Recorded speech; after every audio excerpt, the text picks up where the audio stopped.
رسول کے بعد کیا ہو؟ یہی ہے نا، قل ھذہ سبیلی.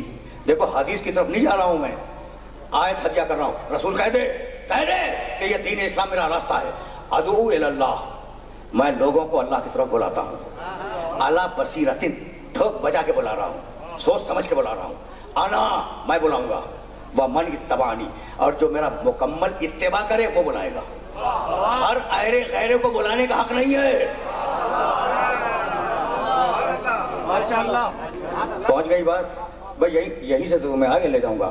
انا ومن اتبعنی، ہدایت کا حق یا میرا ہے یا جو میرا مکمل اتباع کرے، ہدایت کا حق اس کا ہے. بھائی توجہات مبذول رہے.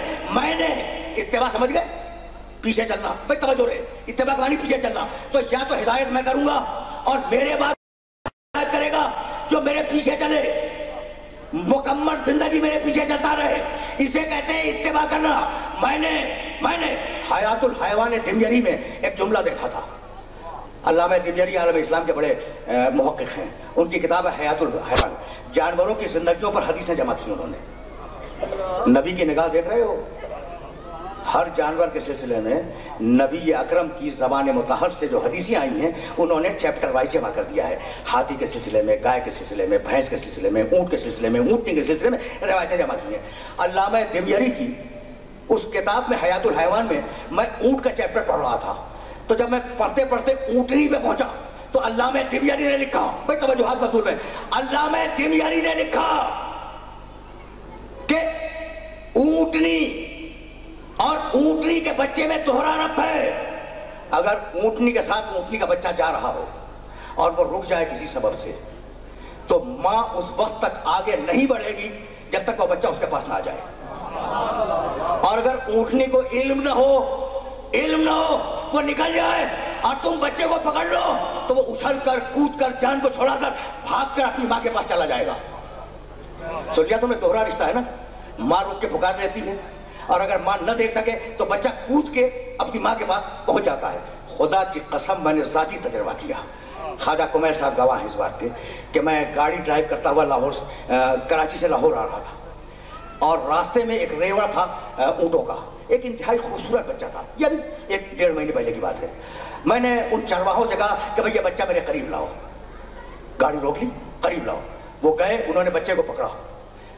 مادہ تھا دور چلی گئی تھی. یہ ذاتی گواہ ہے، خواجہ صاحب گواہ ہے اور میں جو بیان کر رہا ہوں خود میں گواہ ہوں. بچے کو پکڑا اور چاہا کہ وہ کار کے پاس لائیں. بچہ اکڑ کے اسی مقام پہ کھڑا ہو گیا اور ماں دور کھڑی ہو گئی. اس نے، چرواہے نے اپنی زبان میں کہا یہ مر جائے گا مگر ماں کو چھوڑ کر آپ کے پاس نہیں آئے گا. اگر آنا ہے تو بچے کے پاس آ جائے. بچہ آپ کے پاس نہیں آئے گا، مر جائے گا مگر نہیں آئے گا.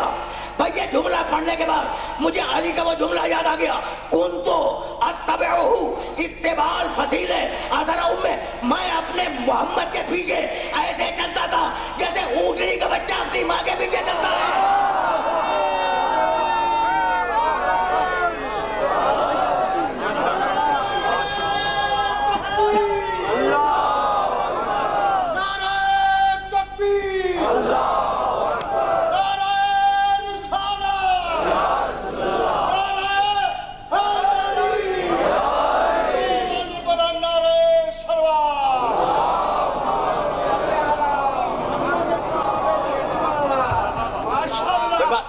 پہنچ رہی ہے میرے علی؟ نہج البلاغہ میں یہ جملہ آج تک موجود ہے اور قیامت تک موجود رہے گا. کنتو اتبعہ اتباع الفصیل اثر امہ.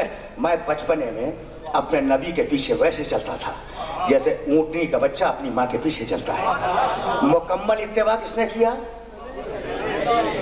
اور آیت سورہ یوسف کی کیا تھی کہ جو مکمل اتباع کرے اسے اپنا جانشین بنا دے، اسے حق ہدایت دے دے.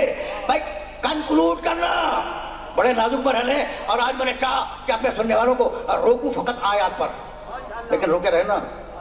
اگر مجھے اپنی گفتگو پر اعتماد نہیں ہے، اپنی خطابت پر، اپنے الفاظ پر اعتماد نہیں، لیکن تمہاری فہم و فکر پر اعتماد ہے.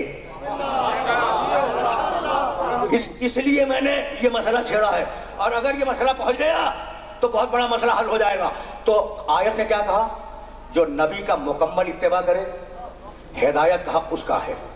اور علی نے کہا بھائی توجہ رہے, علی نے کہا کہ میں ہوں مکمل اتباع کرنے والا. چلو نہ مانو تھوڑی دیر کے لیے علی کا قول, اس لیے کہ تم علی کی ہر بات تو مانتے نہیں ہو. یہ جملہ پہنچ گیا؟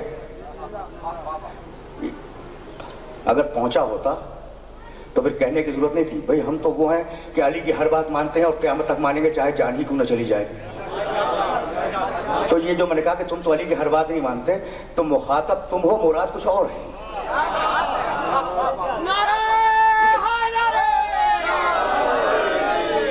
تو نہ مانو علی کی بات, لیکن اللہ کی بات تو مانو گے نا.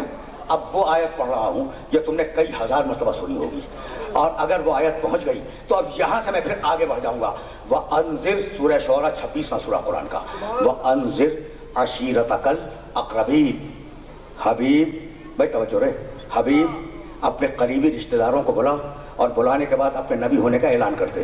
وَغْفِزْ جَنَاحَكَ لِمَنِ اتَّبَعَكَ مِنَ الْمُؤْمِنِينَ. اور مومنین میں سے جو تیری مکمل پیروی کریں ان کے لیے کندھے کو جھکا دے.